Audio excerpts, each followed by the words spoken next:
y a transmitir en vivo.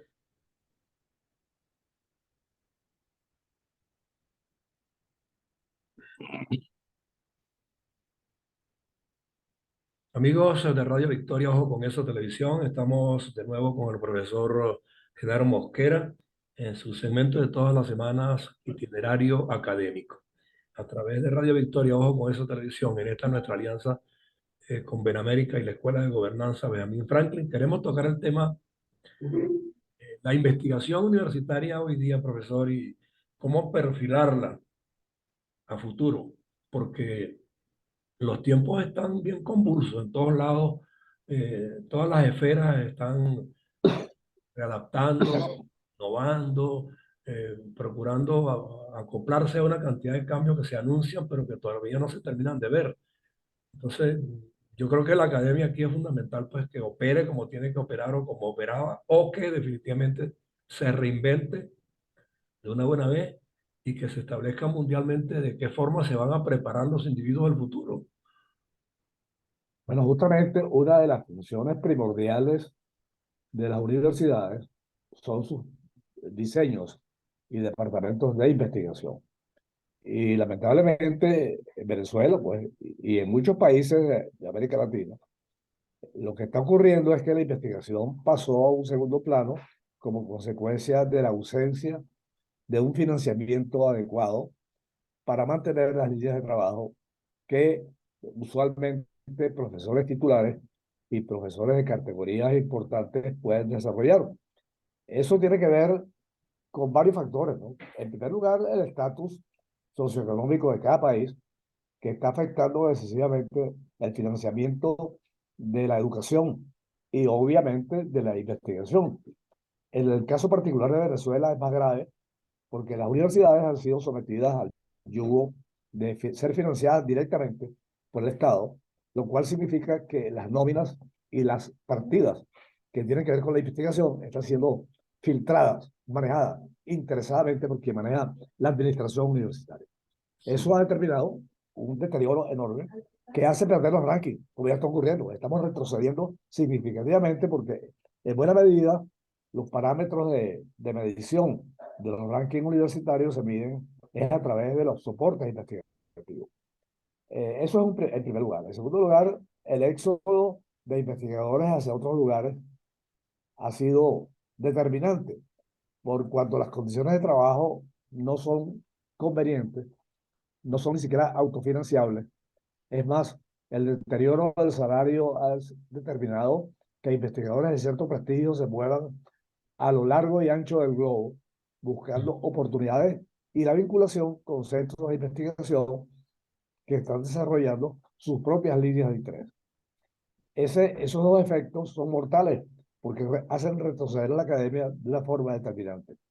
Y hay un elemento nuevo que ha aparecido como consecuencia del COVID y es la convergencia de cientos de miles de investigadores en las redes académicas, lo cual significa que la investigación se salió de los muros, de los cubículos de los profesores y migró hacia las redes, donde el intercambio de contenidos y de resultados de los diseños experimentales que se hacen para determinada línea de investigación se ha potenciado e incluso ha permitido filtrar a aquellos que están repitiendo conceptos o aquellos investigadores que no han avanzado y que requieren actualización.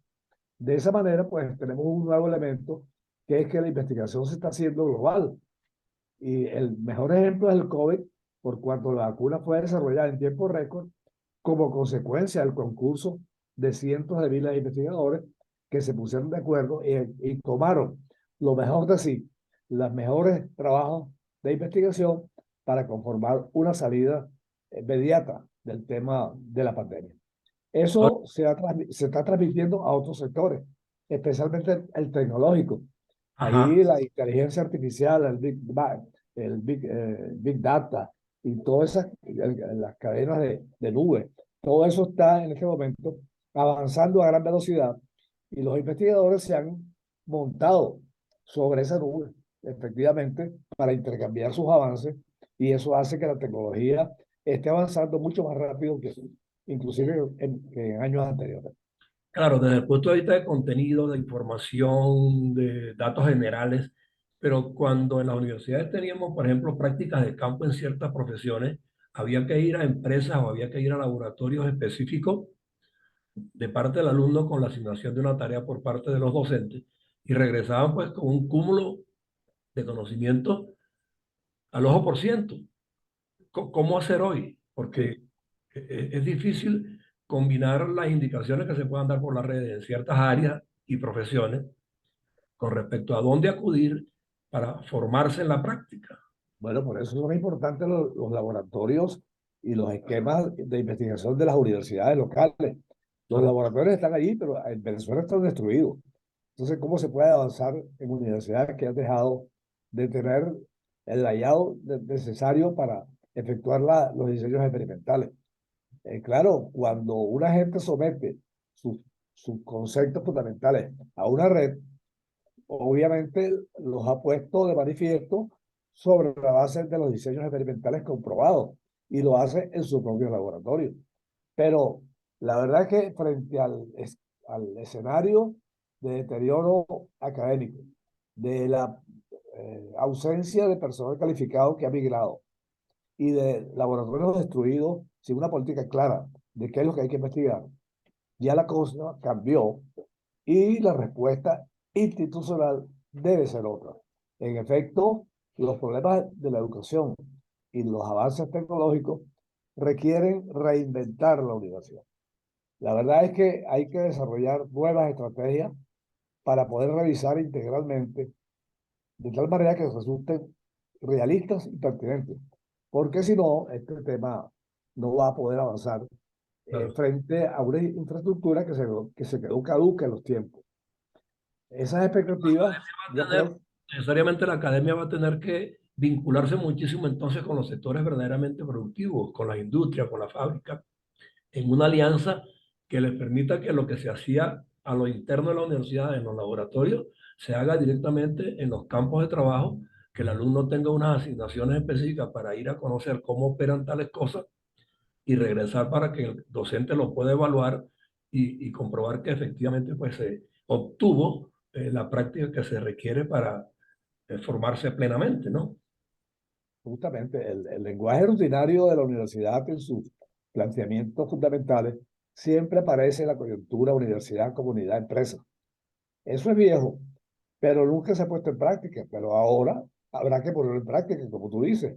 Efectivamente, el acercamiento universidad-empresa es absolutamente indispensable a través de programas de investigación muy claros e incluso la actualización profesional, porque las profesiones tienen una dimensión más bien constructivista, es decir, están soportadas sobre un plan de estudio rígido y eso tiene que ser flexibilizado con el objeto de hacerlas compatibles con los requerimientos de la dinámica socioeconómica global.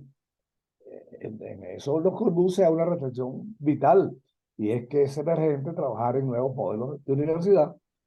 Lógicamente eso va a tomar tiempo, pero hay que comenzar a trabajar y especialmente impulsar los programas de financiamiento que si el gobierno no los puede hacer porque su política es destruir la clase profesional, pues el sector empresarial desarrollado sí tiene los recursos para poder desarrollar sus propios esquemas y patentes que buena falta hacen en estos tiempos de complejidad empresarial. Claro. Yo soy de la opinión de que los laboratorios pudieran ser vinculados con las universidades a través de las redes, ¿no? Los laboratorios Claro, prácticos pudieran ser claro. justamente el fundamento para la preparación del individuo para el trabajo, porque eso es lo que las universidades han hecho siempre. Y si no preparamos para el Ok, has trabajo, tocado un punto interesantísimo. se Has cuenta. tocado un punto interesantísimo porque la investigación en sí misma requiere una capacitación humana muy fuerte, de calidad, y las profesionales que salen egresados de las universidades usualmente no están preparados para tal mecanismo y tienen que insertarse en un programa de formación y actualización profesional que les permita ser competitivos y entrar en un mercado completamente diferente con nuevas tecnologías y con mecanismos y herramientas que no precisamente están presentes en la formación universitaria. Y yo se lo En digo, estos días, yo se lo digo porque en el periodismo, por ejemplo, que fue lo que yo estudié, en la Universidad Central de Venezuela uno recibió un cúmulo de informaciones culturales, históricas y de todo tipo, pero cuando iba a la práctica a hacer el reporterismo era otra circunstancia. Y fue cuando verdaderamente nos convertimos en auténticos periodistas en la calle. Teníamos las herramientas, exactamente, por supuesto, que nos dio la academia, pero en la práctica uno se encuentra con una cantidad de factores que jamás los ha imaginado. Entonces allí empiezan a conjugarse una serie de incidencias que uno lo que tiene como preparación académica lo que le permite es sortearlas, sí. de alguna manera abordarlas con la precisión de vida. Esos elementos que estás comentando, Mucho más pues me, en el campo de otras profesiones que requieren manejo de herramientas, manejo de maquinarias, manejo de tecnologías, es diferente, ¿no? Y aquí también, sí, ahora el periodista tiene que hacer un manejo muy eficiente de las redes para estar vigente, porque los medios convencionales los han desaparecido todos. exactamente, y el periodismo es otro. Así ocurre con el resto de las profesiones.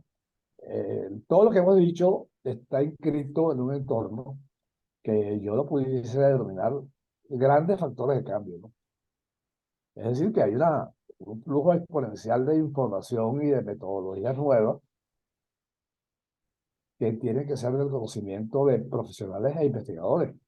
En otras palabras, la actualización profesional tiene que ser llevada de la mano con los grandes sectores empresariales que tienen las tecnologías aplicadas y están en el campo de la acción económica social.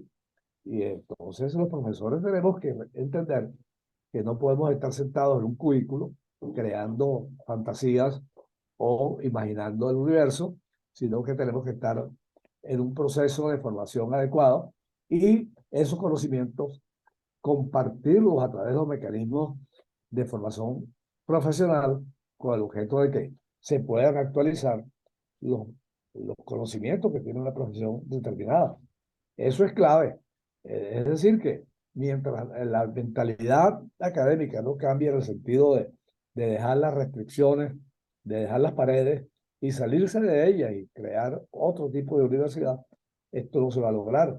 Sin embargo, en los países desarrollados ya observamos que en la educación remota y la gente se saltó a la torera las barreras internas y están compartiendo globalmente con el apoyo de las grandes corporaciones que requieren de personal profesional para esta cosa. Claro, Entonces, ese es el tipo de planteamiento que nos conduce a una conclusión hoy en esta interesante conversación. Yo creo que eso está inscrito en lo que yo he denominado en otras ocasiones, probablemente lo he dicho ahí también, que es que la universidad del futuro hay que irla construyendo sobre la base de un cambio de enfoque y aceptar el surgimiento de nuevos modelos de educación caracterizados por la imposición de la realidad instrumental. claro. Esto es, que Las redes surge van con una fuerza, a ser fundamentales para justamente proponer esas formulaciones, posicionar la necesidad de formarse a través de ellas o recibir la información oportuna de lo que está ocurriendo y los cambios que se están generando y en consecuencia luego, desde las redes, con la formación de los docentes y los académicos y las indicaciones de vida, el alumno sepa a dónde ir, a qué debe ir para, como tarea, regresar a las redes donde está su academia ahora, a demostrar pues que se está adiestrando de la manera adecuada con exactamente. aprobación de vida, ¿no? En estos días estaba yo conversando con unos aspirantes a autoridades universitarias que quieren ofrecer un cambio, lógicamente, porque saben que no tenemos ni alumnos ni profesores suficientes, producto de las circunstancias particulares de la política venezolana. Entonces hablábamos y llegábamos a una conclusión muy evidente, y es que la educación cambió y el futuro se ve multimodal, es decir, ya la cosa no puede ser de oferta de un contenido, sino más bien yo necesito como estudiante este contenido. Fíjense que la diferencia entre oferentes y demandantes cambia radicalmente. Es decir, la educación debería corresponderse con la demanda empresarial, con la demanda de tareas y oficios que exigen los gobiernos, con las tareas que exigen otras empresas y en la misma juventud que se ha formado accidentalmente con montones de cursos MOOC que se los ofrecen gratis en todas las universidades del mundo. Y bueno, tienen allí una colección de retazos intelectuales y prácticos que tienen que ser de una forma u otra acreditadas para avanzar en la búsqueda de un título formal, porque la ley es inminente, la ley no te permite que tú ejerzas profesiones si no estás graduado. Si no Pero caeríamos en un empirismo imperdonable, ¿no? así es, entonces las experiencias individuales tienen que ser reconocidas. Y eso es la conclusión que nos lleva esta pequeña reflexión, porque la verdad es que si uno se pone a ver en Internet, existen cientos de miles de centros de formación que están otorgando certificaciones en cosas puntuales, en sistemas de programación, algoritmos, todo lo que es los mecanismos audiovisuales, en las redes para investigar casi cualquier cosa. Y eso conduce a certificaciones que tienen que ser validadas Claro. en la academia para poder avanzar. El que no quiere entender esa realidad no puede entonces pensar en que va a transformar la universidad porque se va a quedar encajonada en los mismos procedimientos ortodoxos que toda la vida han tenido. Y yo creo que el mundo cambió, lamentablemente para muchos y afortunadamente para los jóvenes que comienzan a crecer y tienen que desarrollar sus capacidades dentro de roles que son suficientemente competentes para la tarea de la empresa del futuro. No, y quienes manejan las redes también tienen en un momento dado que determinar quiénes son los grupos acreditados verdaderamente para dictar docencia por aquí, para dictar cátedra y para otorgar diplomados, por ejemplo, porque, o sea, Claro, cualquiera puede aquí ofrecer cosas y son muchísimas las estafas que ocurren, pero yo creo que las redes tienen que saber o exigir o buscar la manera de que quienes van a dictar charlas y cursos aquí formativos con carácter académico y doctoral y diplomados tienen que tener una acreditación de vida para que sí, eso le así es. sirva al participante en esos cursos como una verdadera credencial útil para presentarse en el mercado de trabajo.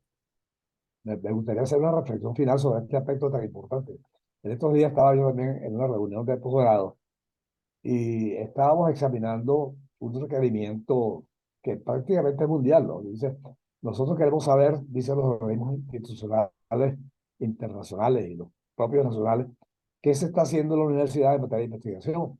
Pero cuando uno examina una muestra de las tesis y trabajos que se están realizando sobre la base de investigar cuestiones puntuales, nos damos cuenta que hay una deficiencia muy marcada en, en la epistemología científica.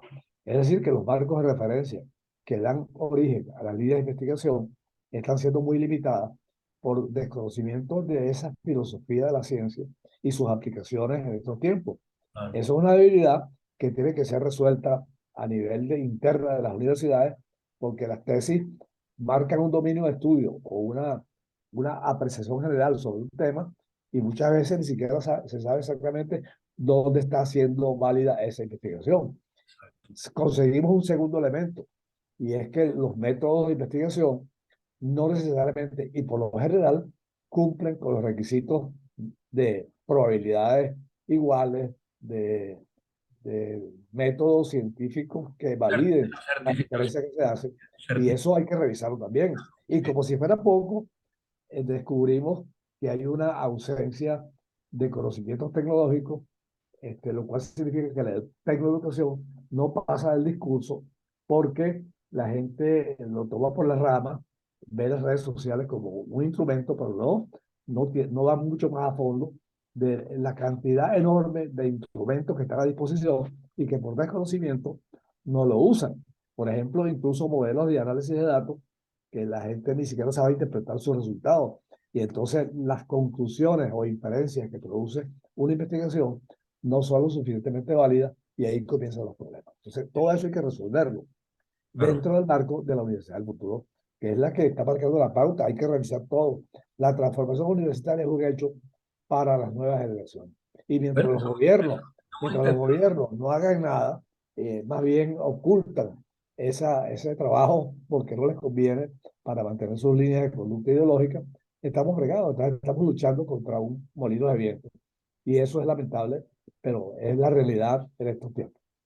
Bueno, vamos a eso y el propósito que nos ha animado desde un comienzo, usted lo sabe bien, a través de su programa y de otros tantos que intentamos hacer a diario, es formalizar estas cosas, es Ok, darle la certificación de vida para quien la tiene y hacer las recomendaciones que correspondan para que quienes manejan plataformas de estas características, pues procuren acreditarse adecuadamente y mostrar en pantalla a quienes son los verdaderos talentos capaces de instruir y de formar de manera pedagógica a los jóvenes que están buscando conocimientos nuevos. exacto. Es muy fácil decir, yo ofrezco tal cosa, y lo vemos muy a menudo, y en las redes se estafa frecuentemente con una cantidad de formulaciones y propuestas que no tienen Claro. el menor apego científico. Entonces yo creo que Yo- aquí nosotros tenemos que, en Radio claro, Victoria, ojo con esa televisión, Benamérica, que es una ONG pues, que está trabajando en función de la gobernanza, y la Escuela de Gobernanza de Benjamin Franklin, pues queremos hacer esa labor. Yo creo que lo vamos a ir logrando poco a poco, pero es yo- importante que vayamos clarificando temprano claro. Ujú. cuáles son los verdaderos enfoques que nos motivan. Yo particularmente como investigador estoy tratando de que la Benjamin Franklin School of Government avance en ese sentido, proporcionando esquemas nuevos. Y hemos creado una división tecnológica que se llama Victor Academic, que está trabajando en todo lo que es tecnoeducación y desarrollando plataformas activas, robustas, fáciles de manejar. Y el objetivo es entrenar a profesionales para que puedan sobrevivir en un mundo cada vez más inteligente. ¿No? Y crear vínculos con otras organizaciones e instituciones que estén No, abocadas a lógico. esto, para que el individuo que entra a la plataforma de la Escuela de Gobernanza o de Radio Victoria, ojo con eso, sepa que aquí va a encontrar vocerías de todos los rincones del planeta, aportando conocimientos e ideas que fortalezcan ese aprendizaje que la gente anda buscando. Exactamente, así es. Bueno, entonces Bueno, en esa lucha muy seguimos. bien. Seguimos a la luz. Y la Buenos próxima días, muchas gracias por la entrevista. vamos a ver Agradecido. la semana. Un abrazo. Igual.